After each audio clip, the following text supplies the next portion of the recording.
What's up, Go enthusiasts? I got an amazing opportunity to basically attend a live lecture by Yifei, who is a two-time world champion, currently world number 6 in the entire world.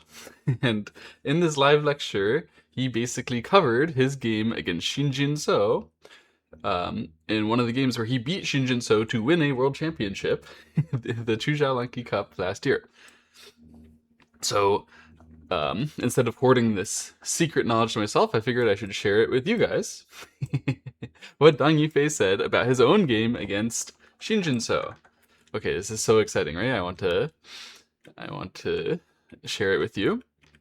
In this game, Dang Yifei plays black and Shinjin So plays white. So yeah, Dang Yifei immediately started every pro game review by explaining why he didn't go for the flying knife variation in the bottom right, which is, even Dang Yifei, world number 6, he says, it's too complicated, I don't want to learn it. So if you think the flying knife is too complicated for you and you don't want to learn it, you can just do what Dang Yifei does. Anyway, interestingly, he still, he totally avoids it in both corners, and he still has no complaints about the opening. Okay, so white takes an enclosure in the bottom left. Black plays like this. This is the way Dang Yifei plays a lot. If you don't know about Dang Yifei's style, he's sort of known for winning in the endgame, for playing a very, very solid style related to most modern players, I should say, at least. He's not as solid as like a Li Chingho, but almost every player these days is very I don't know if I should say aggressive. It's not really aggressive, but very quick to play around the board.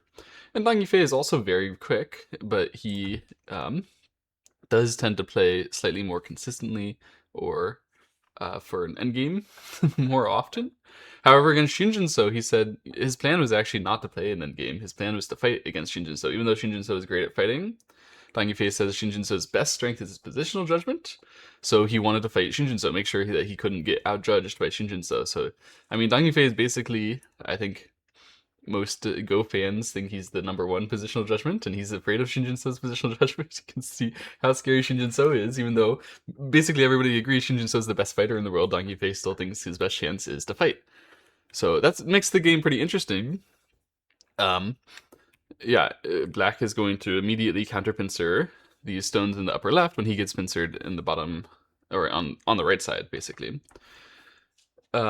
He actually took a moment to describe this stone here. So obviously it was possible for white to play closer. This is a move that you see a lot these days. It's somewhat trendy. But in this case, it would allow black to be building something in the upper right. Basically, black would still be taking care of his bottom right group, but the fact that black could build something here and it would look kind of imposing if black continues to bring that up, that's sort of not something that white wants to allow. So then if you're thinking, well, I'm trying to break up the right side and I don't want him to build the right side, it's a little uncommon to play still a bit far away from it, but Dang Yifei shows in this case, then black is just going to take the base like that. And black is perfectly satisfied taking a base where he doesn't have to run out that group to take care of it in the center. And what Dang Yifei commented here was basically that the game is more annoying for black to play. At least I'll share this with my own view, right? With what I have noticed from my own games. The game is very annoying for black when you can't take the base efficiently on the right side. So in this case, if black did try to take a base on the right side, he could do it. He could take a 2-space base, but it's definitely like depressingly small. I don't think 24 would happen, but the point is like this black group is not very wide. It's not comfortable for a strong player to think, oh, I'm getting more points than my opponent, and how can I justify them doing that with a tiny little 2-space for my 3-stone wall? No one wants to do that. So everybody knows this one happens. I'm going to have to run out my stones to the outside.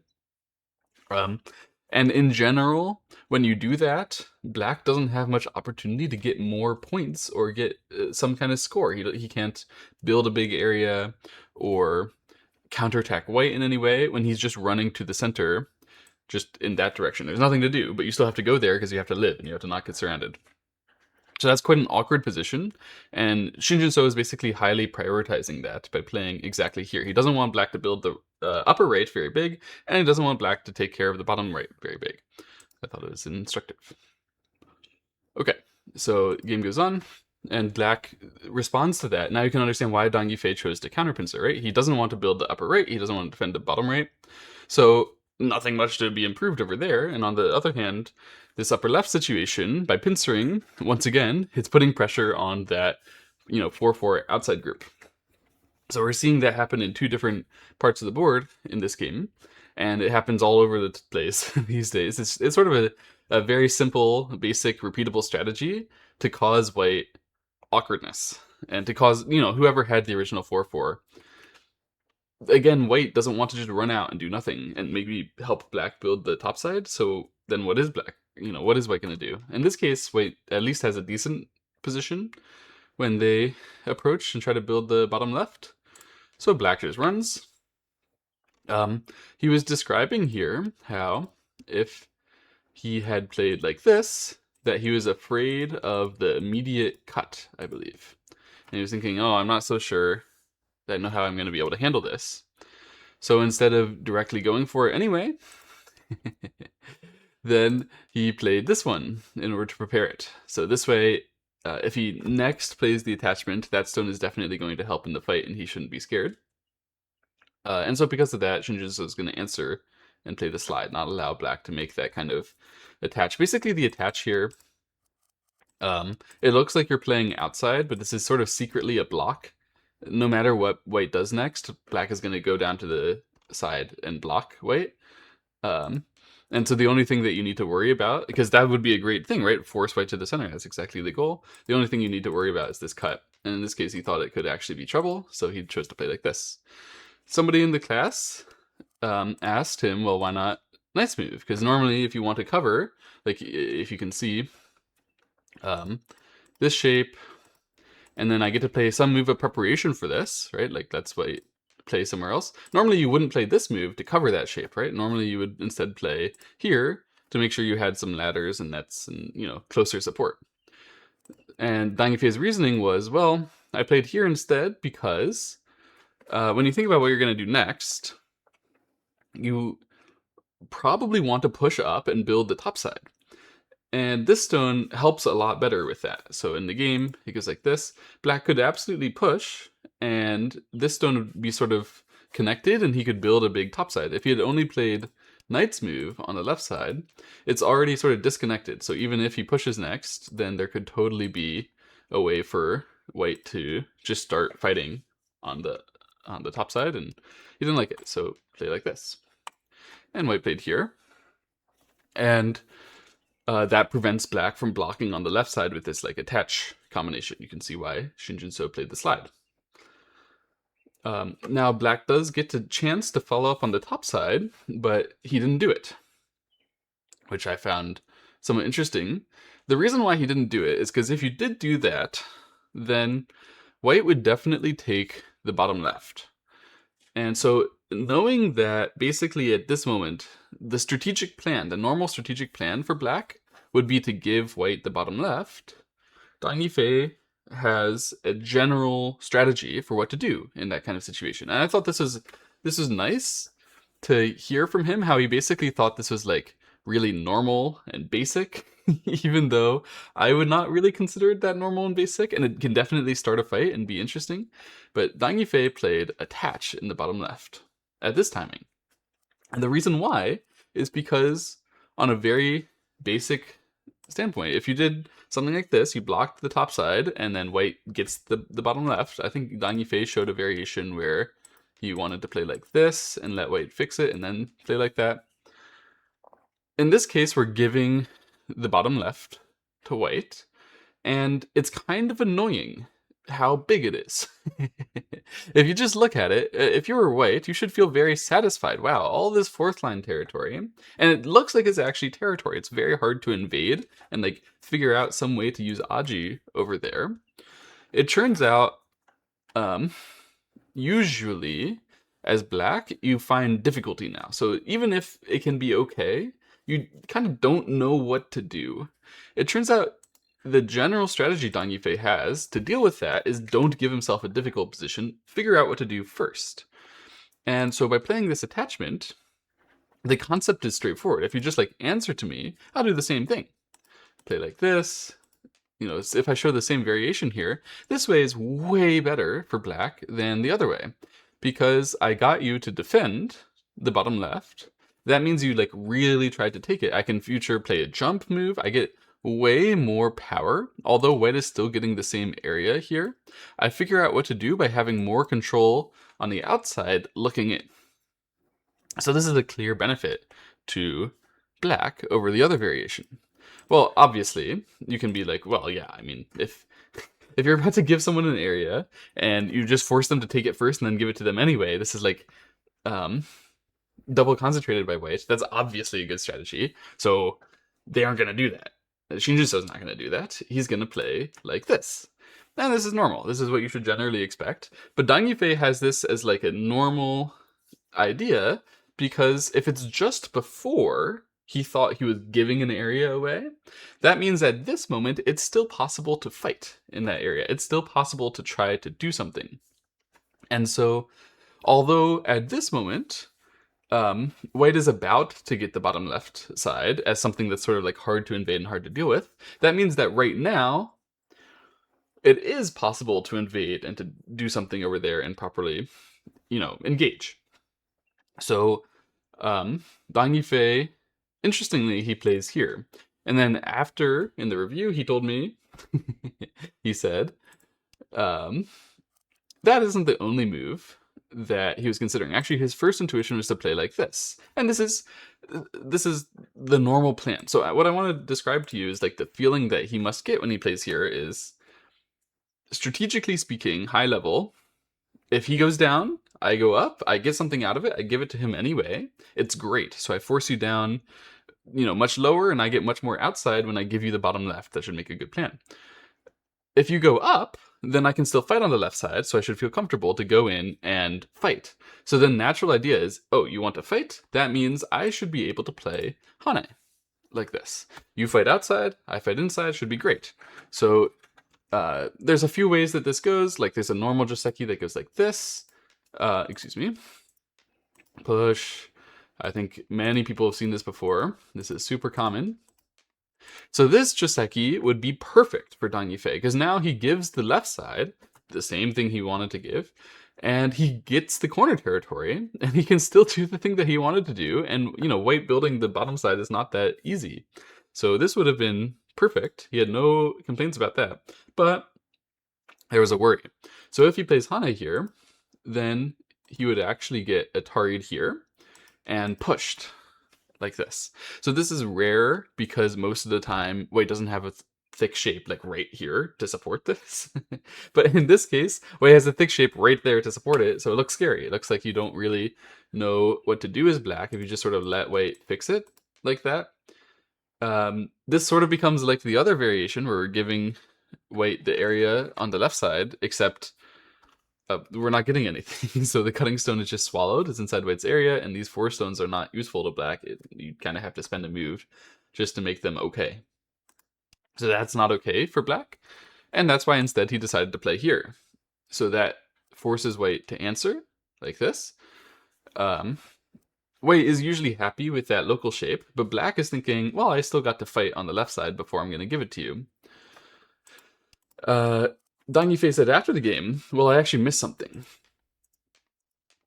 So he said in the review, if only I had seen this Tessuji right here, then I would have gone for it. So there's a Tessuji that black can play. Feel free to pause the video and see if you can spot what Dong Yifei missed.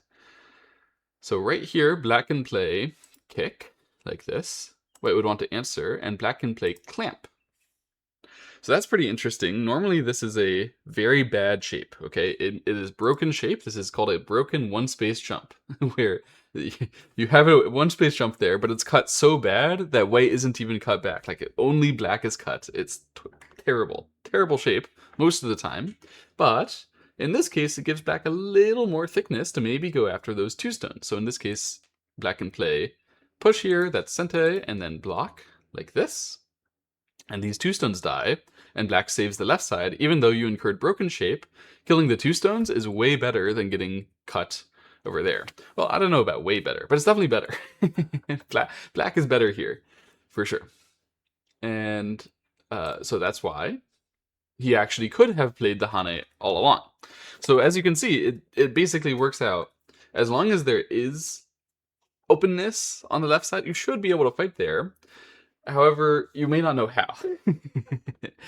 And so, yeah, in this case, Dang Yifei was like searching for how, he couldn't find it, and therefore he sort of had to give up. He played it like this instead. Even when Dang Yifei gives up and he notices something doesn't work for him, he tends to have a really good secondary plan. This is something I noticed throughout the game as well. He has a good backup. So this extend, okay, locally, maybe this isn't ideal shape, but he still has the same concept that he was going with before, and he still has the same idea he can get more out of the center than just directly giving to white. Well, in the game, he played here. And afterwards, in the review, he said, this is a slack move. I wish I had not played this move. He said it's loose. It doesn't put pressure on white. It doesn't particularly do something. And I think the main reason why he thought this was not that good is because it still follows his strategy that he can like give up these 2 stones and in doing so get more power. But he was really unimpressed with what it actually means for black to be getting power in like, yeah, this direction. To get that area, you're just not going to get much of a big area out of that. And you're not going to get that much of game-changing power either. It's not like you suddenly become thick with this thing that was actually under attack. White wasn't really planning on attacking that. So it's not a big deal for black to like over-defend it like this.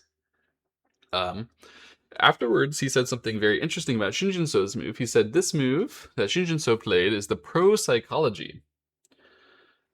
Even though the AI says this move is better, Dang Yifei says, although AI says this is better, I'm okay. It's acceptable to give up and think that this one is better, because this is pro-psychology. It's sort of interesting to find the moments where the human pros aren't as interested in learning from the AI. A lot of the time, you see the AI move and you're like, ah, yeah, that was better. Sometimes you see the AI move and you're like, that just doesn't follow my plan for the game. In this case, he thought this is the pro psychology, the normal plan for the game. And to be honest, I don't know about that. I'm not a pro. Maybe. I could totally understand wanting to play the move instead. White plays here. This is the AI move that he was showing.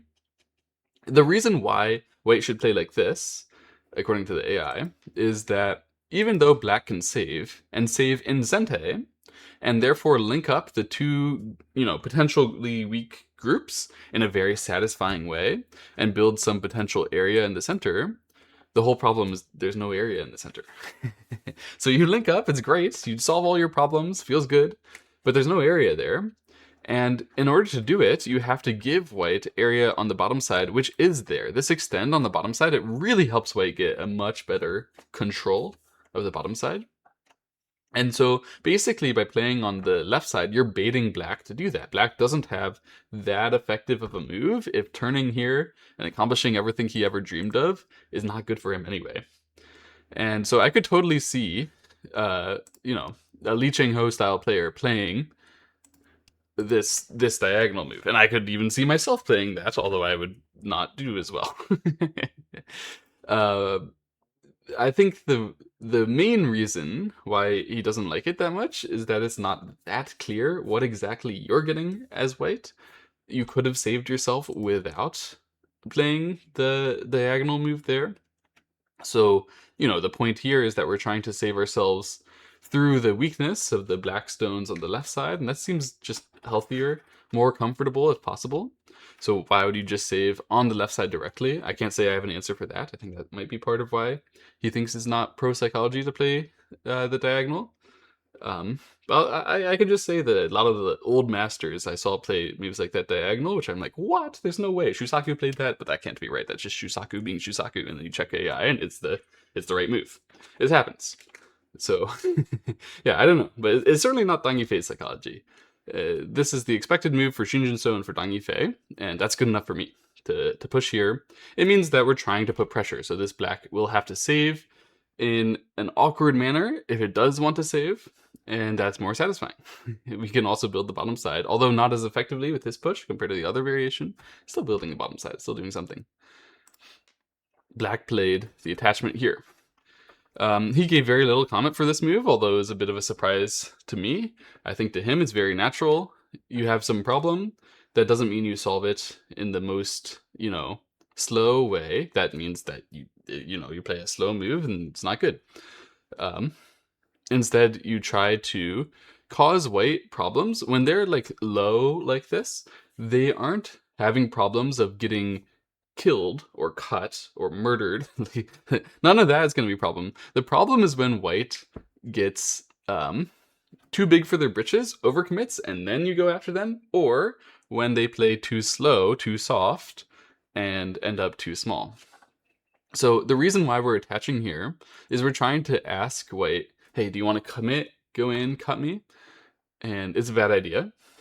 So white backs off like this. If white would have, for example, cut like that, then obviously black would just run out this way. And it's so satisfying to break through the shape like this and even have like counter resources against that cut.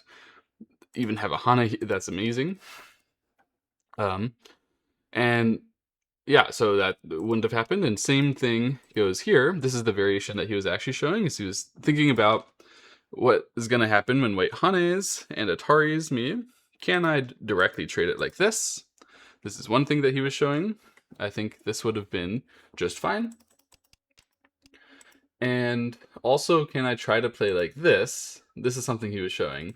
I wasn't sure what the point of this was, to be honest. I didn't understand when he was showing these variations. I had a translator, of course, who was trying to translate the comments, but it's very difficult to translate comments of Go commentary, which is above your level, if you don't know like what they're talking about. And obviously, Dang Yifei was a better player than the translator. That's no insult to the translator. The translator was great, actually. They did a great job. But I don't think they fully understood this, and therefore I also did not understand this. Maybe it's just me projecting. Sorry, translator, but it's, that's how it is. So I have no idea what Dang Yifei was talking about when he was talking about that variation, but I understood that basically Dang Yifei concluded this descend should be the right way for white. And when you can get something like that, so I attach on the outside, and I force my opponent to go back and answer to the second line. Well, this is exactly the problem with playing moves on the second line in the first place, is you might have to play more of them to try to make your punches work. And if you play all these moves on the second line as white, that's quite slow. Black gets the timing to go back and fix moves like this Hane, really comfortable, get a lot of space. Black is taking the time to get a lot of movement to the center. Very, very satisfying for black. Well, obviously Shinjinso isn't in trouble because of that, because he's Shinjinso. And in fact, Shinjinso has actually had a good opening so far. Basically what happened in the bottom left, where Dang Yifei had this plan to go in, and then he sort of backed out, let white get the corner. That was a little bit good for Shinjinso. And then also when Dang Yifei played that slack move, that knight's move, that was also a little bit good for Shinjinso. Even though Shinjinso didn't play the AI move afterwards, it was still a method to press black that white was getting advantage. And so right now the AI says white is better, and Shinjinso demonstrates why and how you use these second line stones in modern play in order to actually prove that you have a better position. And the way is to be really, really explosive. So Shinjinso plays cut here. Cut across like this, even though black just defended and has all these defensive stones. One thing Dang Yifei showed, something you would normally expect, is something like Hane. Try to build the bottom side for white, right?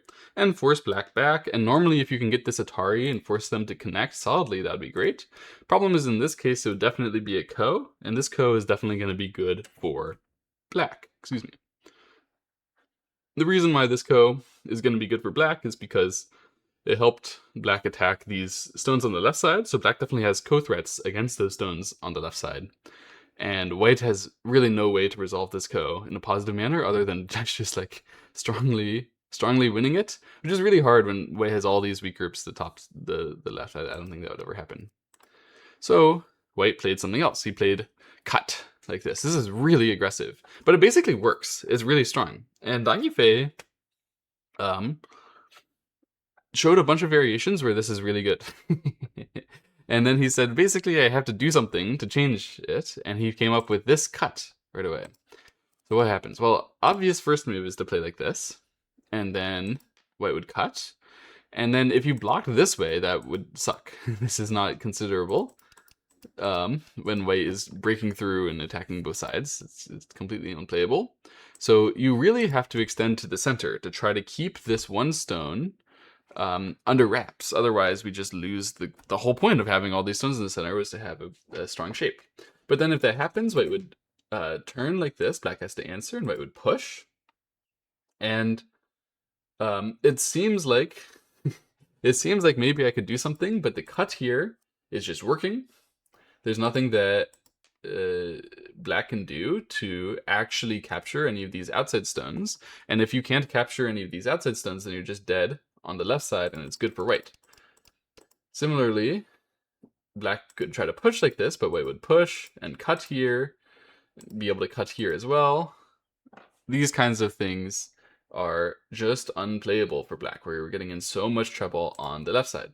So basically we lose time if we try to cut this. And that's why Yifei said, oh, I don't have enough time to actually hold this situation in the upper left. Let me try to cut here and get a little bit more. So even with just like an Atari, he could have fixed some of those cuts that white was aiming at. That's why Shinjin-so did not did not falter at all. He jumped here. So Yifei said he really should have Atari'd like this and allowed me to play that way. This way, white would be able to capture this one stone and get already quite a sizable benefit towards the bottom side, although this exchange will end up being slightly bad. Shinjin-so tried to keep the pressure on by playing like this, so he's not allowing black to get even any sente move that would help, at least not without a big cost. So black jumps like this, because he still needs some sente move, and Shinjin-so gets to play another move to try to take more of the bottom side. So he's thinking about it. He has a couple of main options. Basically, he's choosing between whether he wants to play the bamboo or the extend. Feel free to pause the video and think about which one you think is better between those. So white to play, and you can fix with the bamboo or you can fix with the extend. Either way, you're building the bottom side and trying to keep the pressure on. In the game, Shinjin-so played the extend, and Yifei said that was a mistake. He shouldn't have done that. He should have played the bamboo. So why? The reason why is because there's a lot more stuff that black can do on the bottom side when you play the extend like this. And although you can leave that kind of Agie and just try to like generally play around it and swallow it, that's a strategy that you can use, but it's not necessarily going to be good for you or going to work for you. The way that you tell whether leaving the Agie behind was good or not is whether black can make any kind of meaningful initiative or score out of that Agie. And so Yifei thinks this is a mistake because he thinks he can demonstrate, although white got more movement to the center compared to the bamboo, the Agie will actually pay and actually make white have a problem in the center. So how can he do that? Because right now it seems like these stones are not going to have a problem. It seems like black is the one who's getting attacked everywhere, right? And well, Yifei starts with attachment here. So once again, this is just like his basic. He didn't even really hesitate that much to talk about it. The moment that he thinks, oh, I'm going to be giving you the bottom left. Well, what if I ask you, can I come in? Like, what if I add a little bit more pressure to the potential to be able to go in there? At this moment, just before I'm about to give it to you, I want to make you defend it like that. And Shinjin-so did have to defend it. If he would have pushed through, obviously this move is sente to the outside, so that would be painful for white. And if Shinjin-so had pressed like really hard, that would have only made black's strategy here better. So what black is going to do now is he's going to extend like this. And the meaning is that, yes, he is actually going to do it. He's going to play on the bottom side. But he's not going to do it right away. He's going to try to play these moves in Sente first. And what that does is it gives up his strategy of trying to capture that cutting stone. So originally here, Black had played this cut, and he'd been doing all this stuff trying to get Sente moves in order to capture that cutting stone. But at this point, he's saying, you know what? Black doesn't really have that much to do with that cutting stone anymore. Instead, what if I just use this transition to Agie to be able to take a group on the bottom side, break White's profit, and instead only let White profit in the upper left, capturing my one stone. So this is sort of a trade, a switch of motivation for Black. And by sacrificing that one stone in the upper left, Black actually managed to save these bottom left stones in a way that shows White is getting a little bit weak in the center. And since White is actually getting weak and having to pay for that weakness in the center here, you can demonstrate the White extend there was a problem move. So Black has really just targeted this one White stone and proved, hey, because you have that stone, you don't have a bamboo. You can't go break my shape or you know, attack me on the bottom side, build this bottom side profit very well. And you also can't use that stone to kill me on the left side. So here, Shinjunso plays push through here, and then this one, which is the blue move apparently, according to Yifei. And the reason why Shinjunso cannot press, so he pushes like that, but he doesn't cut like this. And he doesn't cut because even though he can cut, and he can actually get close to that, so by cutting here as well, he's making some kind of cut happen against these black stones. He can only capture these two stones in the end. He actually can't do any more than that, locally speaking. So White can save his stones with the cut, but there's no way for White to, for example, play like this and get out without Black also getting out. I forget what Yifei showed. It was like this one, I think. Anyway, the strategic point was clear that this Black group should escape to the center, and then these cutting stones are not actually putting Black in trouble or like losing initiative in any way. So there was no way for White to cut this, even though, yeah, Black didn't spend an additional move there, and he spent the move over there. That was a really nice sacrifice by Yifei. And someone asked in the class whether Black should have exchanged this first as well. I thought it was a decent question. He can exchange this, so Yifei showed, hey, even if White comes back to capture the bottom side, it would be way bigger for Black to be getting the shape benefit over here, pressing into the left side and leaving White so weak. Meanwhile, the bottom side, like, even though you capture these three stones, the whole point of Yifei's play, when he gives something up and he gets these outside moves against it, is that it allows him to have more Agie, so more stuff to do on the bottom side, even if they do die, right? So it isn't like a real great win for White to have surrounded these, these three stones, which were going to save themselves, because even if they were going to be dead, like imagine if the order was reversed, White had already surrounded it, Black wouldn't be that upset with these exchanges and then just using it for Agie anyway. So since this is a clear shape win, like a really big shape win in the upper left, and this is a minor but, a noticeable but not that important shape win on the bottom side, this would be very good for Black. And so that's why White would definitely answer to this. However, even though White would answer, and you could play like that to sort of fix one of the cuts that you have, locally speaking, it frankly just doesn't change that much, and it isn't as good of a shape as playing away. You can see here, the White exposed the cut by turning like this, but also White has some shortage liberty issues in the future, so it's possible Black could like extend that stone out, or we're going to see a variation in the future where Black could potentially try to capture these stones with a co-threat, which would never happen if you had played that additional forcing move. Okay, so White plays here. Yifei said this move is great. The reason why he thought this was good is because that other variation that I showed with the cutting point means White always has an escape route with these 5 stones. So if you didn't see that variation with the cut, then it would be more reasonable to just defend, run out, normal, blah, blah, blah. But because you have an escape route, when you play this kind of jumping move, and then later you take your escape route and it turns out you're just totally okay anyway, you can say, well, did I really need this stone? Maybe not. Maybe I didn't actually, need to run out exactly there, and maybe it gives black a nice chance to try to take care of himself on the bottom side. So instead, white is going to start a really strong and terrifying fight on the bottom side, try to cut these 3 stones, capture them that way. And if black resists and tries to fight back and make these 5 stones weak, then once the stones get weak, white will use the doggy door back and capture these 2 stones. So I thought this is like a instructive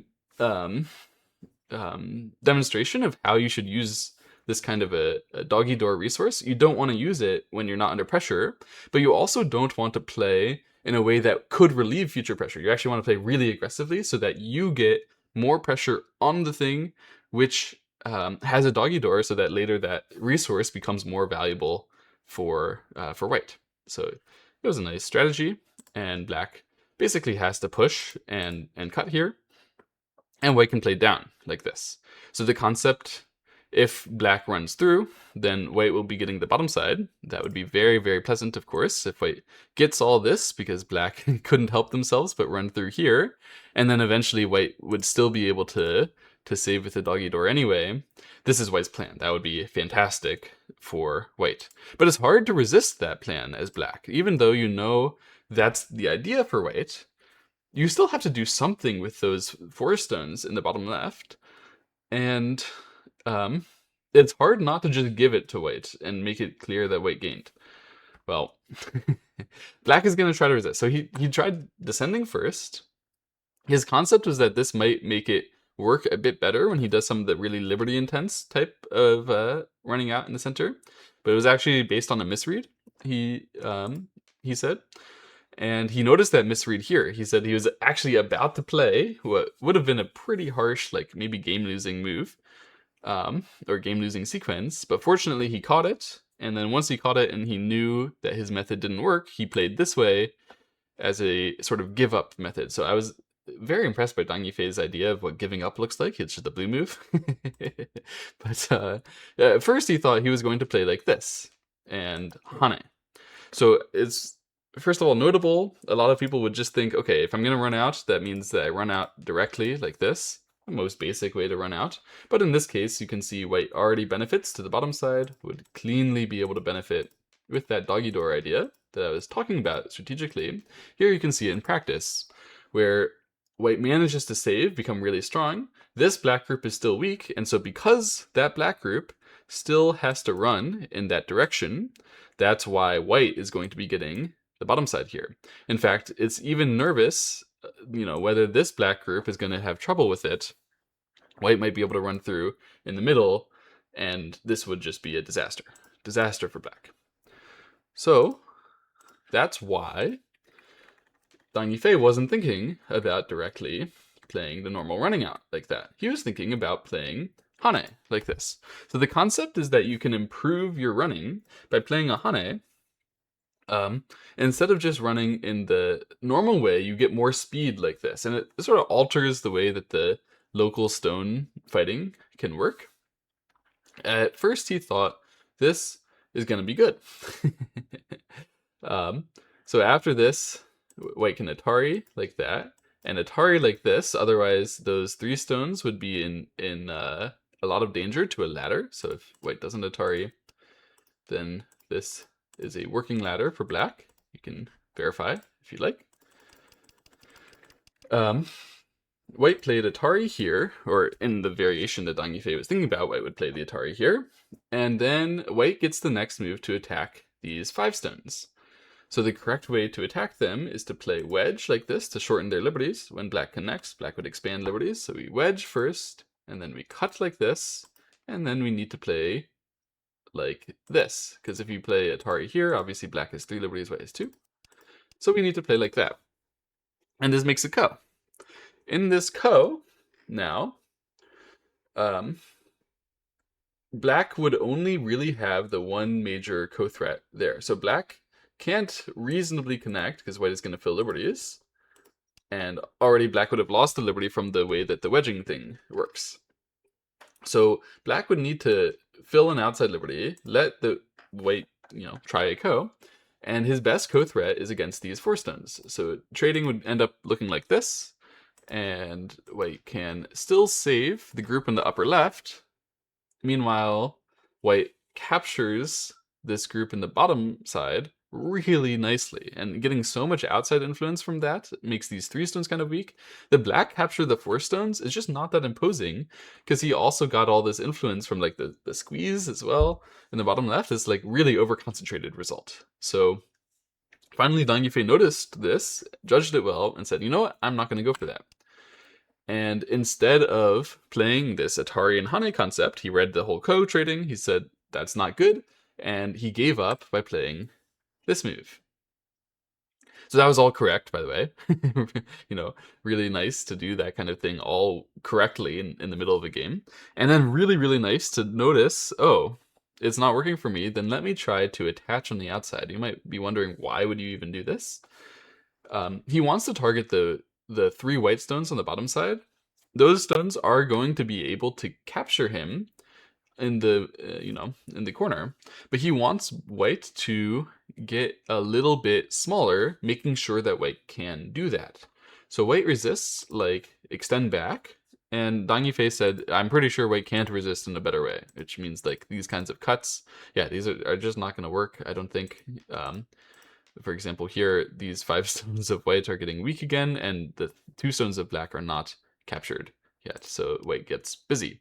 And any other way, I don't think white can resist. So white has to fall back, and the reason why Dang Yifei did that is he thought, okay, it's just at this last moment that these 2 stones, I haven't given them up yet. Once he realized the Hane stuff isn't working, he knows I'm about to give Shinjin-so the bottom side. So once again, every single time that Dang Yifei is about to give something to the other guy, then he forces him to take it again thickly first while he gets more power to the outside. So, oh, I'm about to give you the bottom side. Take it at a lesser deal while I get this outside stone and you play a slow stone answering, and then I'll push through and connect here. The same variation I was showing before. But in this case, black has an additional stone on the outside, that attachment stone, that's going to be really useful when black is sacrificing these or thinking about saving them in the future. No matter what, it's going to be really nice to have this outside stone when white played a extend back. So that was a really good exchange by Dang Yifei, and then he ran out. And before the lecture, we got 4 moments, 4 like homework quizzes, where we had to figure out what to do. And he gave us a couple options. I think these homework, I don't know whether they were made by Dang Yifei. Actually, Li He was also there commentating, and she might have made the homework. She's one of the best female players in the entire world. Anyway, the homework question was, what should you do between 1, 2, and 3 at this moment for white? So white to play, we can cut, we can take the doggy door right away and cut. We can play 2, running out, or we can play it 3, trying to sort of capture the bottom side and force black to go after us in the center. So feel free to pause the video and think which of these 3 that you would like. For me personally, before I checked, before the lecture, I picked 3. So I thought the concept should be, I play 3, and then black pushes me out, and then I save in the center, and then I capture the whole bottom side, but I'm still ahead of them in the center, so I should be in overall good flow. In the game, Shinjin-so played 2. So he chose to play diagonal like this. And in the masterclass, Dang Yifei said he should have played 1. He should have played directly for the doggy door resource, immediately fixing like this and becoming strong. Basically, Dang Yifei said this thickness would have really made white had a much easier time in the remaining parts of the game. So, in contrast, what happens when Shinjin-so played here is another homework question. So you might wonder, okay, well then what's really the punish? Because when white plays this diagonal move, it looks like it's trying to surround the bottom black stones and at the same time make a cut against the black group on the left side. So that seems very difficult. And here again, we had a problem. So the question was, do you want to play 1, attach, push, or jump? Feel free to pause the video. The answer to this, the correct one of these 3 moves, is so strong that I think Shinjin So immediately realized he made a mistake, or at least that's the feeling that Dang Yifei got, was that once Black played the correct move of these 3, then Shinjin So was like, oh shit.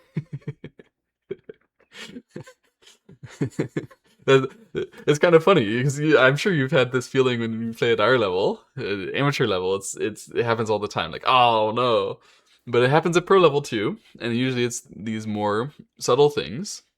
The correct answer here is the move Dong Yifei played in the game of jump. So, the reason why this jump is so crushing that it makes it clear that White's diagonal was also wrong, last move, like diagonal is an incorrect answer because of this jump, it's because Black gets ahead of these 3 stones in the pushing battle, which is really, really important. And normally, if you get ahead of stones in a pushing battle like this with a jump, you're supposed to be leaving too many cutting points behind. The jump from a pushing battle which you're behind in is a sort of rare technique. It's not that commonly played, and it's possible Shinjin So just sort of overlooked at least something that happens in here. If White immediately tries to push and cut, which is sort of the normal problem with the jump, in this case, White is going to get laddered. So very similar variation to what we saw before. So White can't immediately push and cut, but White can push and turn like this. But Black is ahead, and Black can use the fact that they're ahead. Black can play here. It's so depressing for White to have to answer like this and allow Black to connect. So Black probably is forcing White to go for a trade here, make a cut. Black can't connect that because White is going to cut everything and kill everything, but Black can connect here, allow White to capture like this, and then capture the inside. I forget whether it's better to cut or to turn. Probably better to cut, in my opinion. Anyway, this trading is good for Black because White never got to use the cutting points on the left side in any meaningful way. Yeah, it's definitely better to cut to cover that. And although White captured a stone on the bottom side, which is really effective and it's going to give pressure to these 3 stones, those 3 stones aren't going to die. It's pretty easy to save those stones, at least for professionals who have played this game 100 times, and they played that Joseki many times. They know how to save those 3 stones. It's frankly not that hard, even though White gets the next move again. So then if we're looking at this and it's like, okay, Black gets this area and breaks into that, right? And White gets this area and maybe some benefit here, but can't actually like attack, like Black is still safe with those 4 stones, with those 3 stones. Well, this is sort of unsatisfying for White. It's not good enough.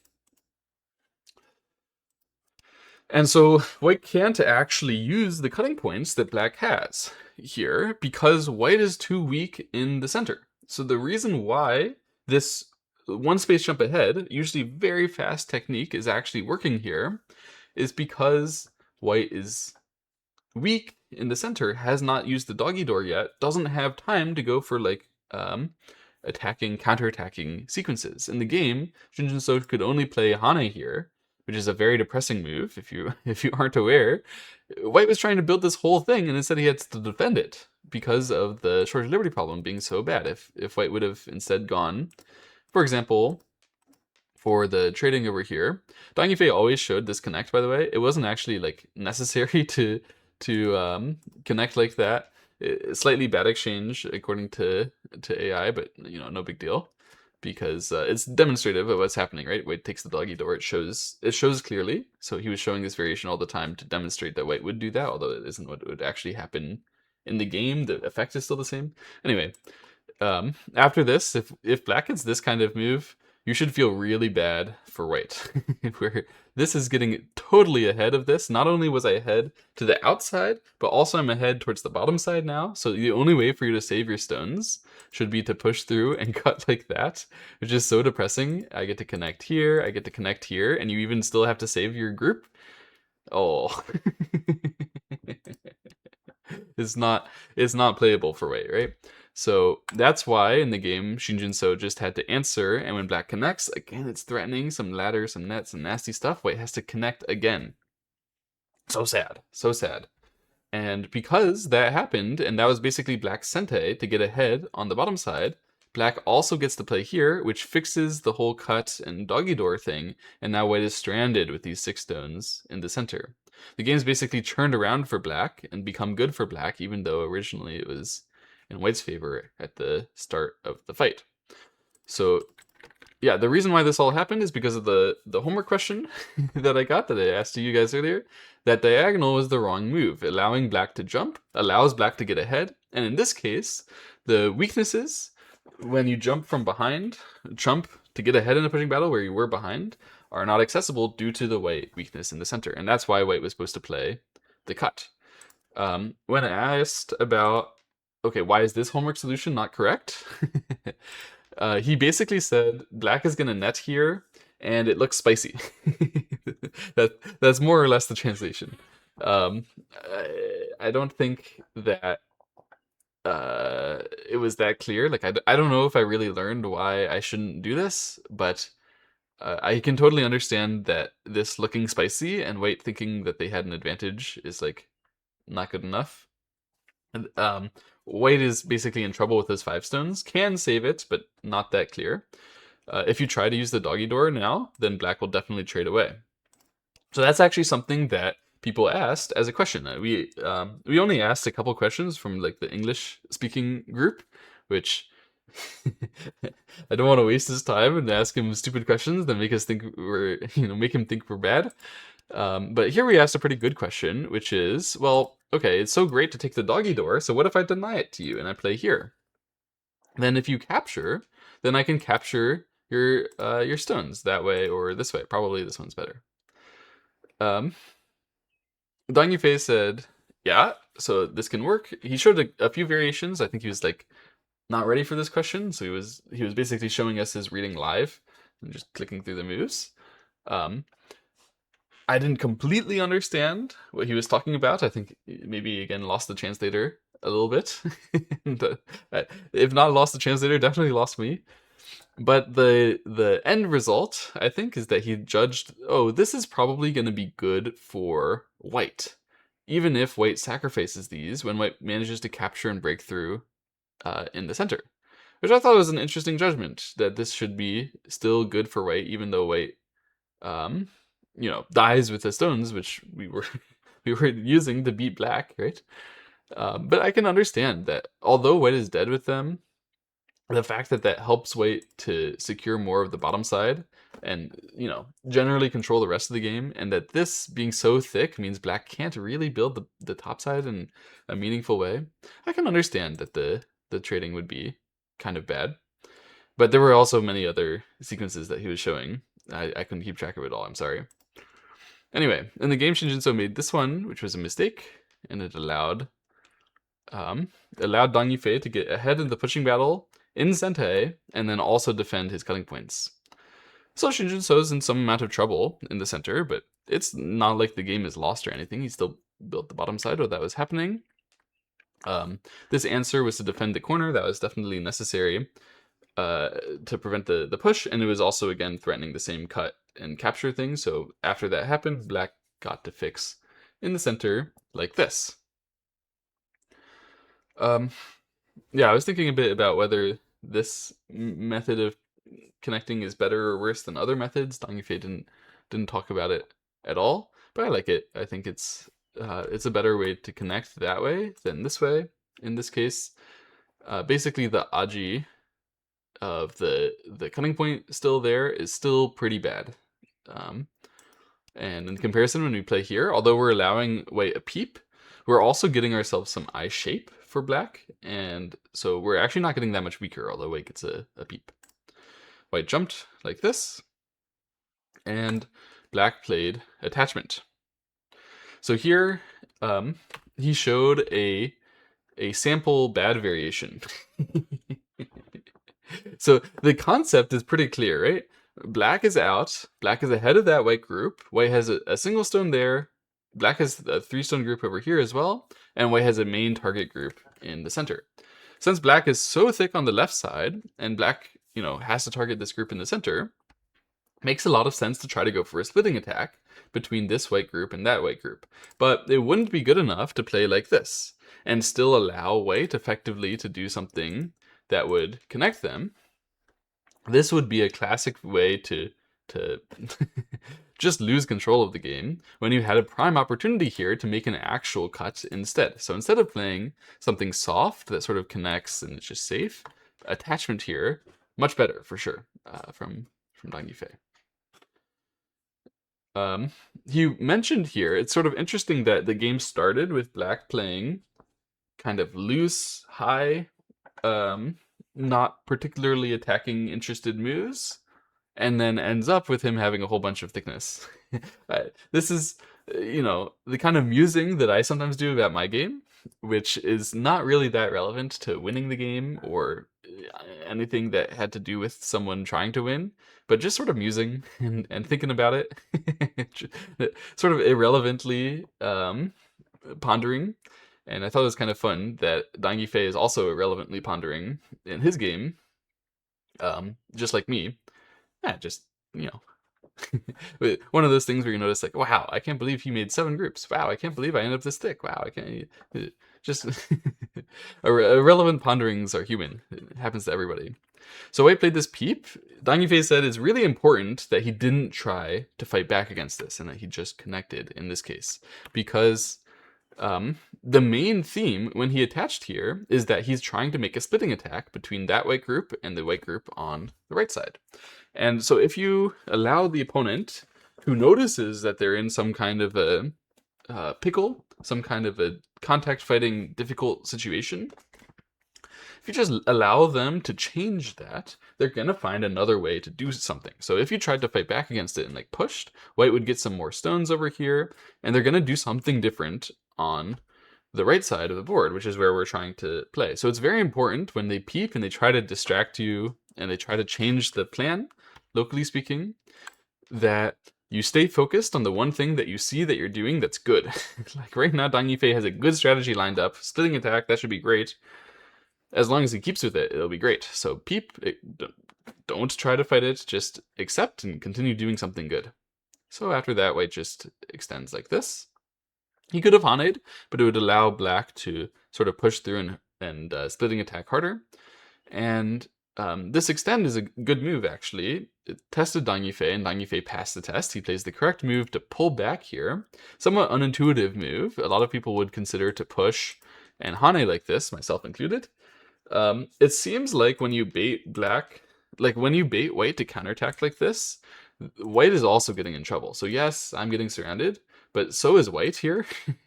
This is a crazy variation, I know, but this is the kind of thing that would have happened in my game, where, oh, I see that I have a splitting attack, let me continue, split as hard as possible, that gives you a chance to counterattack. I think the counterattack is going to go well. I think the AI was looking at this and saying like, okay, black plus 10, black 60% win rate, which means that the AI thinks black is probably working here, but someone's gonna die and is not exactly sure. So that's that would have been a way for me to play, which would not win games consistently, which would not be a good way to execute on having a good strategy. That would be a good way to start gambling from a position where right now, when he just pulls back like this, he can still execute the splitting attack strategy. He should be feeling really comfortable and like he can set into any happy strategy. This is far easier to play and losing no actual value compared to doing the caveman stuff that I would go for, just continuing to push. So white plays this turn and black plays Hane. At this point, this is basically what has to happen for both sides. It's a classic splitting attack. White is saving the center. Black is making sure that they split through and make that white stone hard to save as well. In this kind of situation, it's important not to raise your expectations too high. Yes, we're splitting attacking, but no, we aren't killing either side. That's not going to happen. Around here, Dang Yifei took a short break. We came back, and someone asked him, as we're getting into it, how would you judge a board in a position like this? So right now, he's just going to answer in the center, stay stable, and sort of protect. How would you judge this board? How are you looking at it? Well, Dong Yifei said it's actually really easy. At least this is what the translator commented. And he went around and he counted basically white is up 30 points, and then black has this whole attack thing. So the question is whether we're going to be getting 30 points from this attack or not. And he doesn't try to evaluate exactly what those 30 points are going to be, or like where they're going to appear from the position. He just says, there's a balance of power knot in this situation. Figure out the balance of territory, look at the balance of power knot, and then think about how much do I generally expect to be getting from that level of offense. And in this case, he thought, okay, white's up 30 points, but I think I should be able to make 30 points from this amount of attack, from both groups being weak.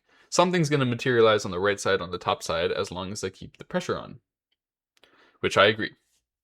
But I thought it was interesting. He thought that the evaluation is easy, and then gives an inconclusive evaluation, at least what I would consider an inconclusive evaluation, where you don't actually know where you're getting this thing or that thing. It means he's satisfied to leave it up in the air when he sees a balance of power unresolved question and just say, okay, there's that balance of power thing. That's a black box. And you don't have to look into it to be able to judge the position. You can just say, what do I need that black box to be? And then compare to that without really figuring it out. So from that perspective, evaluation is easy as long as you don't really try to solve the black box too hard, right? Just look around the other board, count it, done. Also, I found it interesting. He counted 10 points for the upper right corner, which is a sort of classic. People say when you play your first corner move, you should count 5 points. When you play your second corner move, you should count an additional 5 points. Obviously, these moves are worth way more than 5 points per. To be exact, they should be worth about 14 points per, but that factors into the balance of power. So counting 10 points in the upper right here, what it means, and he also counted 10 points, by the way, for the upper left, which I thought was interesting because it means you're not even counting the F1 point, right? But counting 10 points in the upper right, that's just like this and that-ish. This is really underselling it for most ways that the board would go out. But by underselling it, that means you aren't factoring in any of the outside power that these blackstones have. You're just saying, assuming that the power does not get me more territory in the upper right, then I should still get 10 points anyway, which is absolutely making sense. So yeah, when you think of it like that, when you just go count minimally, so Dong Yifei is, every pro counts a little differently. Dong Yifei is clearly in the camp to count with very, very low expectations. It allows you to view the black box, like the balance of power, much more objectively. And that probably is a good reason why he's so consistently good at judging positions going into the end game and, finishing games, winning games.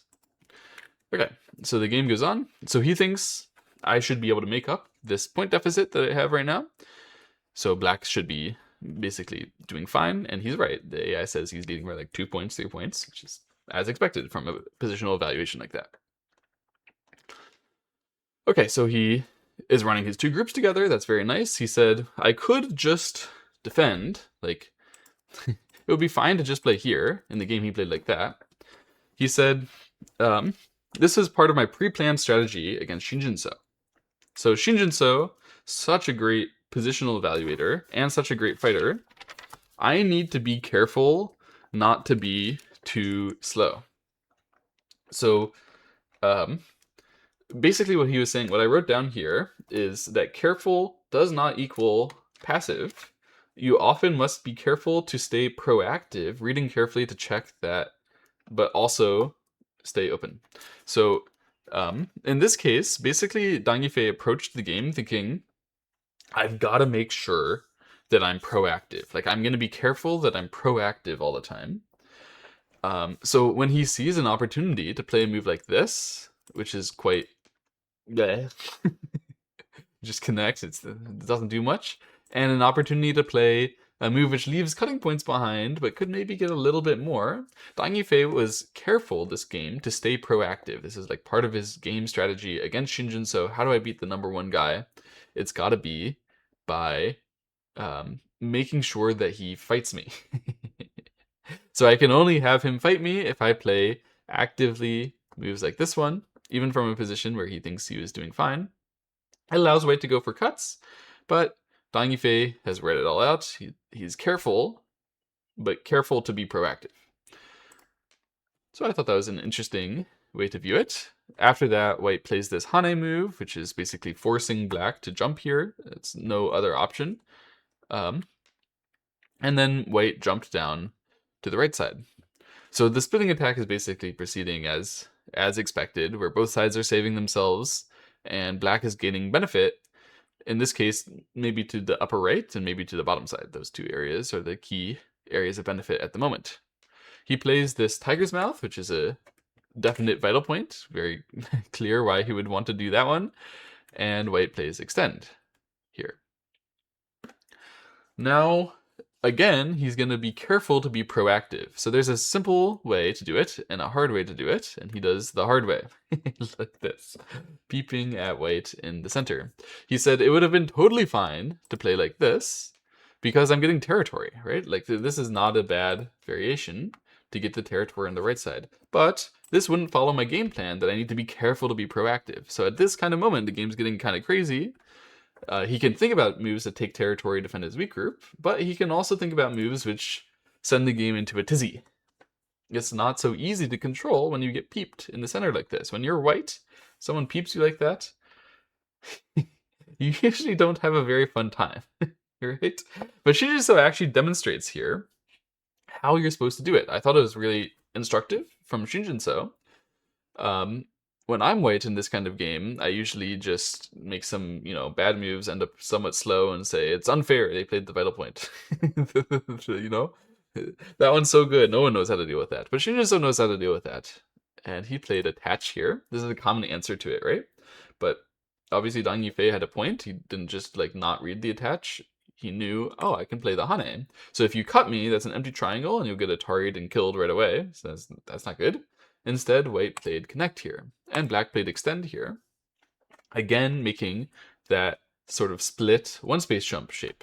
So locally speaking, that shape should be excellent for Black, but White can cut like this, which also protects his cutting point. That's a very pleasant cut to make. Black can extend like that. Still, we can see Black is happy. It's not really split shape, though. It's really a cutting point, and Black is trying to basically make area at the end of the variation, but White managed to leave that cutting point as Agie.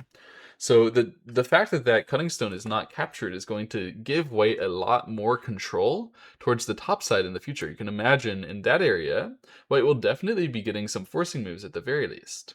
So the way that Shinjin did it, the way that he dealt with this, really annoying vital point move, is a long-term gain method. Because when you see this move, if you just passively answer, it's literally never acceptable. You guys might have been thinking about playing this way or playing like this. This is just terrible. Either way, it's basically literally unplayable at a pro level to ever fix like this. Even if this was your only move to save the group, you should have thought about sacrificing your group. Kind of unplayable. Never do it. And yeah, this way instead is a much improved method, because what he did is he accepted some local shape loss, but he said, okay, right now I'm going to be making some local shape loss. That doesn't mean that I'm actually losing value necessarily. So what could you possibly get if right now you're losing efficiency?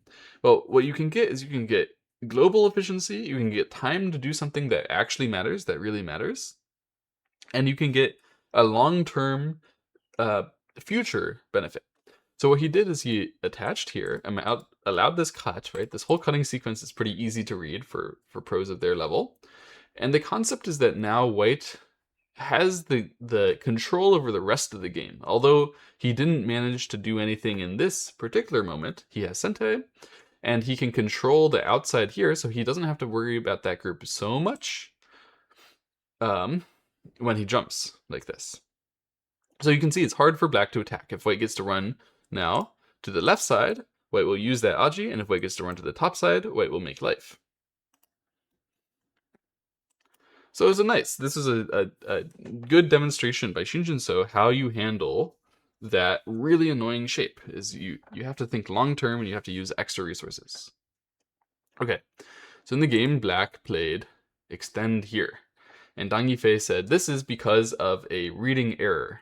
And he's about to show us another one of the homework problems. You know, when I did the homework problems, I was thinking like, okay, we're going to learn from, you know, what they did that was great. But actually, a lot of these homework problems, it was sometimes what they did was just great, and sometimes what they did was just a mistake.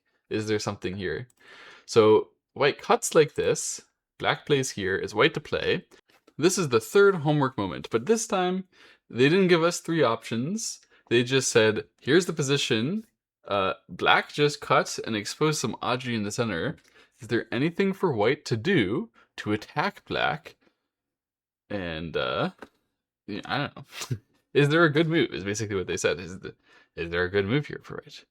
And I had 2 candidates that I came up with, which are to play here and to play here. I thought about some other moves, but these were my 2 top ones. One of them, Shinjin-so played, and one of them, Dang Yifei thinks is correct. Well, you can feel free to pause the video and think about which one is which. In the game, Shinjin-so played here. Now, Dang Yifei said this was a huge error, a massive mistake, and the game proceeded with Dang Yifei Atariing down. Shinjin-so gives up that potential cutting stone and connects. So now white gets the whole bottom side. So we're gonna see it. It just happens like this. White gets the bottom side, and black gets to connect. So nothing special, really. White just secures that territory. That was all he got from the Agie. And in the meantime, black got really thick here. So the reason why Dang Yifei said this was a huge error is that he said black doesn't have much burden anymore. It doesn't have to take care of this group very much.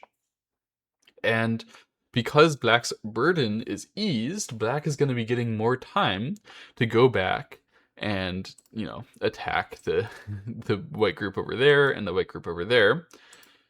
That's why this is bad for white. So what could have been done better? The other move, right? But why was it better? What if white played here? Then black has to connect like this. If black Ataris does something else, capturing the 4 stones is crushing. Don't look any further. So black has to connect, and then the trick was for white to play jump here. I actually missed the combination of pinch first and then jump. Probably Shinjin-so missed it too. If you just do something like this now, that's not going to be so special after Atari and connect here. You cannot save the stones on this side due to the shortage of liberty on the left. So you can see this is Atari, and because of that, you're going to get trapped. And, you know, just in general, things are going to go well for black. If you don't play exactly short the liberty pinch and then jump. And so the reason why this is good is it means that white actually can save like this. You might wonder, why didn't white save in the other side? Isn't the whole point of the jump to be able to save the stone where you can go in 2 directions? Well, black is going to Atari here and then connect like this. Connect to the 2 stones, and that leaves pressure on this white group. You can see at this point, this white exchange is actually doing a lot, because it means that now there's a cutting point here. White is like a move better than they would be in the other variations when it comes to like handling this this white group on the bottom side. It's quite painful. You might be thinking, oh, it's so easy to save. I just play the tiger's mouth, and then I have an eye there and an eye there, and I'm alive. It's true, but it's quite painful to use the tiger's mouth to try to save, because the Hane is nearly killing the corner. It's super, super big. You don't want that to happen. And you might be thinking, well, white captured the group on the right side. So, you know, white was dying there, white captured the group. Surely that's good enough that I can accept some payment. But the problem is there's still this wedge and cut thing going on. This is a bit of a mess, but it's certainly not a mess which is comfortable for white, with the Atari coming. I don't even know what white would do exactly here. Something like this and fix like that and let this happen. This is not comfortable, not clean for white. Um, yeah, that would have all been messy. So Dang Yifei's judgment was that that stuff is messy, and has the reason why Shinjin-so in the game did not run out. He thought, oh, I can cut these stones off, but there's still like messiness on the right side anyway. And um, in this variation, he doesn't even have a countercut to do anything against black in the center. You can see it's much less comfortable. Definitely unfun for white to try to live the group there, but it would have been a lot better if he exchanged that center move. So you might be wondering, well, isn't this like Dang Yifei is saying, this would have just gotten you a move? Isn't this just free? Like, why would Shinjin-so not do that? It's not like Shinjin-so's afraid of hitting liberties and doing liberty techniques. I believe the reason why Shinjin-so didn't do that is because of what Dang Yifei showed. That could happen in the future, which is this Hane and this cut, like that. So it's the same technique where there's going to be some short liberty. Even though you can capture me, there's a double cut, and I can make a ko, like that. And this is actually a ko for those stones, because I can save the cutting stone. There's no way for you to net my cutting stone in the center. So because that is a future Agie, the future way that black is going to be using to save the center group, it's pretty painful as white to invest, play this move, and give your stones in the center, death and co, just for that one stone. You really have to know why that stone is useful and like what you're using it for. And probably Shinjin-so couldn't figure that out. Couldn't figure out that this stone was actually going to make his variations here much better. It's not like it's clean. It's like the end result as we read is just like there's a ko over there, there's a ko over there, and there's a ko over there, and there's a whole bunch of messiness, and you just have to judge it all together without resolving it. You can't resolve all of this. You can't read so deep that the ko's all resolve. So tough judgment, and just Shinjin-so made a misread probably within that judgment, misunderstanding of how exactly that was going to go, and because of that had to play this sort of passive way, connecting on the bottom side and allowing black to ease his burden, as Dang Yifei was saying, to make sure that he doesn't have to spend that much effort taking care of this black bottom side dragon. So when white jumps here, black can, easily go down, saving those black stones. Black is obviously putting pressure on the white bottom right group, so white needs to jump down, try to take care of that. Now white would be winning capture races if white got a chance to surround that, so black needs to run on the right side, save himself, and then white gets the chance to go and make life on the bottom side. There's still some pressure with this. By the way, you might be wondering, how did that ko happen? Like, where is that Agie even coming from? I thought it was instructive that the 2 times that same technique where you like hane cut and you have some ko underneath happening, the 2 times that comes, it's because white is playing sort of dangerous contact hane move. When you play this contact stuff, usually you're thinking about how you're progressing your attack against them, and you're thinking their answer doesn't do anything, it just cuts me, connects. You don't think about like the outside resources of black's cut here very intuitively. That's not very common to think about. Shinjin-so clearly was thinking about it, since he didn't play the pinching move here. He did realize, oh, pinch, give a 111. Like 111 is a useful move to black. It's more useful than my move, thought Shinjin-so incorrectly. But you could think the same thing about this cut, about the original cutting move here, is that, oh, I give him a shortage of liberty against my 2 stones. Maybe that's not worth it. I would never think like that, but it's actually a way that you could think when you when you see how the game goes and think about it. So the point is, you go after someone with some short liberty techniques, you go after someone with contact moves, the contact moves that they have against you that short your liberties.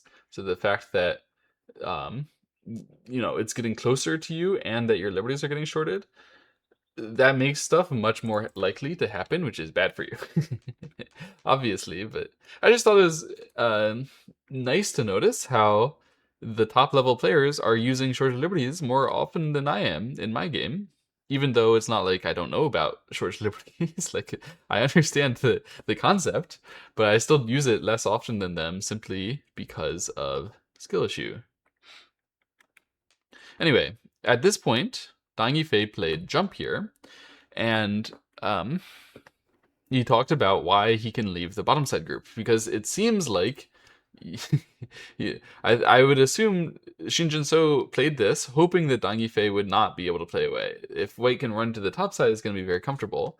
It seemed like Shinjin-so was not happy that Dang Yifei could play away, and that he has to take care of this group in the center. He played this wedge, which they thought was the final losing move. But if Shinjin-so had tried to kill the bottom side group here, first of all, it can race against the center white group, which is not good for the center white group. That's going to be a very, very tough race. But also, locally speaking, with this one as Sente and this move, which white has to sort of play here to try to kill, and this move as well, shorting Liberty and going for a cut like this, and having this one as co-threat if you're going to try to kill, there's really no way for white to reasonably play this co, which black can win by capturing stones and maybe even capturing the whole group. So in this case, for example, if black is going to win, black would win it like this to be able to Atari and capture the entire bottom right corner. Because that ko is so heavy for white, it's not just a ko for black's life if you try to attack black, but it also becomes a ko for your life. There's no reasonable way for white to start that, and that's why black obviously shouldn't defend it. There's nothing important to do here anyway. So jumping is way better, and when Shinjin-so played this wedge move, Dang Yifei said he got a feeling that Shinjin-so was probably afraid of dying. And he was saying that like it's a bad thing. Dang Yifei was like, I think Shinjin-so got scared of dying here, and therefore I won. That kind of thing. I can say for sure, if I were Shinjin-so, I would feel afraid of dying. The guy just jumped here. My group is almost surrounded with this. It's basically alive on the bottom side. I have, very limited resources against that. A ko, which is really dangerous. It's not really a ko. And, this whole white group, it doesn't have any eyes. It hardly seems to have any room. Seems really, really difficult to take care of. So we played this wedge, trying to use some resources here, but this was not very good. Not a good method by Shinjin-so. He probably hoped that this would make some space for him on the right side of the center here. What it really did is it made black a lot thicker here. So you can remember the original concept of how he answered to the peep, of how Shinjin-so answered to the peep, was that he was going to be the one to play where black just played, and white was going to be the one pushing black in over all that Agie, right? The Agie still exists, even though black covers it, but white probably should have just run to the top side, like originally the plan was when you jumped, that, either you cover the Agie or get to go to the top side. However, if you do this, it is going to be pretty scary whether you die. Black gets to descend, black gets a lot of territory, and living for white is not clear. However, the game goes on. So Dang Yifei said, this is what I was reading. This is also the AI approved variation, but this is the way that white would play if white wasn't playing about just not dying, but also playing about, I want to have more territory than you, right? Like, that's the whole point of the game. So we've been dying everywhere, but eventually everyone saves, and this white group needs to get home safely. It needs to get out without giving black a massive territory bonus, because black is getting quite a bit in the right side and over here and on the upper left. This way would be a way for white to at least contest additional black areas. When white plays wedge and connect like that, it makes black very thick in the center, which means black is very likely to get area there, and black is still likely to get area elsewhere too. White now plays peep. This was the last homework moment where I got three options: push here, or connect. This is the only homework question that had a obviously bad option to me, which was 3. 3 is, there's no reason why you would ever play 3 when you have the chance to play it 2. It doesn't make any sense. I think 2 is the one that Shinjin-so expected black to play, but in the game, Dang Yifei played the right move. He played 1, push here. So obviously, if white allowed him to go and push and cut and kill him, that would have been great. So white can't connect here, because black is going to cut like this, and then it's Atari to cut, however this happens. And when you Atari to cut, and then you can save anyway, I guess it can become a liberty race. Like, white can maybe still try to go after you here, but the liberty race of this black against this white has like barely any liberties comparatively. It's not close. So there was no way for white to try to resist and play on the right side here. And because of that, white can only do something like connect, and then it still allow black to connect. Pushing here, what it did now, compared to just connecting, is break all of the white potential hope for I in the center. So that's definitely good. We want to do that. If you did this, it would be the same concept, but white has more potential for an I here than when you play push from this side. So in this case, black manages to thickly defend. He's really solidly connected, and he's still pressing this white group, which still needs to be able to make eyes here. White plays push and cut there, and he plays cut here. But eventually he just needs to try to settle down to make eyes, because otherwise he's actually going to drop dead sometime soon. And yeah, it turned out he couldn't really make eyes. At this point, Yifei started skipping forward, so I'm going to skip forward too. He just sort of showed, the game is over. According to Yifei, at least, the game is already over. The moment that white wedged, that was what he said was the final losing move. After that, like when pros decide this is the final losing move, they aren't interested in what happens after that. There's no more losing moves, no more winning moves, it's just whatever. So this is the final losing move. After this, Yifei said there's basically no chance for white to do anything. Black already has enough territory from the attack.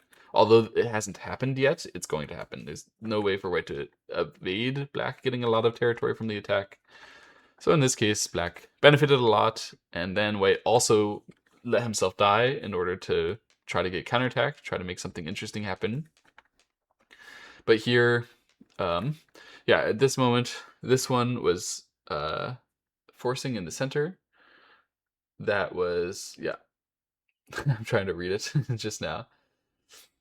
Yeah, he showed me the solution. He showed me the way here, but I actually forgot. Whatever. It was forcing in the center. And the point is, you wouldn't die on the top side anyway, even when you do answer in the center. And it leaves pressure over here. He showed a variation like this, so now white cannot cut this way. This is what white would like to do, but unfortunately, it does not work here. We can play like this, and we can play like that. So now there's nothing white can do. If white tries like that, then we're going to be able to link up or capture that one stone, I think. Oh, sorry, not like that, like this, and here. This way, white is dead, and here, yeah, there's another thing. This way, what do we do? It's got to be here again, and if you go like that, here again. So there's nothing white can do to stop black from just connecting there. And considering that that is totally clean, white can read that as well. Shinjinso just doesn't touch it. Eventually when he plays here, that's like threatening another wedge. That, you know, now if black doesn't answer, maybe now this wedge will happen. And if I can combine the two wedges, you can't tane, right? But black just answers, makes it as thick as possible. So yeah, black is just trying to keep this center white dead at the moment, but he knows he doesn't have to win that way. This is not like a kill style player. This is an endgame style player. So at some point here, he like notices, oh, I could win by killing the group, but it's probably more consistent and safer to make sure I save my own group while I try to kill you. So in this case, he plays the forcing move there in order to combine with the cut on this side. There's no way for white to save the center and like stop black from going and breaking the other side too. And in the end, white gives black a whole bunch of Agie everywhere in order to actually save this group. So at this point, because this is Sente, this is half an eye, this is an eye as well, and then black can't take the final. So yeah, this part should be one more eye. I'm pretty sure that this is like, it's because there's a shortage liberty here, isn't it? Yes. It's because there's a shortage liberty here. This is actually just an eye and a second eye. So white was alive. But it doesn't really matter that white was alive here. Because, yeah, Shinjinso just resigns despite being able to live. Because black could capture these stones. White would have to capture this stone in order to keep this eye. White is also dead here, dying here. And black, even if he wasn't killing stuff everywhere, would probably be ahead on territory anyway from the last attacking. So, yeah, this part it was exciting, so I commented a bit, but actually Dang Yifei just skipped it basically. And I envy the reading power to be able to just like skip it against Shinjin. So whatever. I was winning. GG. It's not so easy when you play against Shinjin. So many people have gone 20 points, 30 points ahead and lost. Believe it or not. And I'm talking about the top pros that Shinjin So is playing against. But yeah. Anyway, this was a nice game. Instructive, I thought. Really a great experience to see a masterclass from Dang Yifei, to be able to ask him questions. I didn't ask him any questions personally because I'm not that smart to come up with them on the spot. But maybe I will next time because I have another masterclass coming that I get to watch. One more this Friday and maybe more after that. We'll see. I'm so looking forward to it. I hope you guys enjoyed. If you have any questions, feel free to ask. I think there will be further translation of Dang Yifei's comments coming out sometime soon, at least that I get to look at. So if you ask something, it's entirely possible that Dang Yifei covered it in the lecture and I just simply didn't understand, or the translator didn't track it. Yeah, this is super cool. Thank you guys all for watching, and I'll see you again next week with the next masterclass. Bye-bye.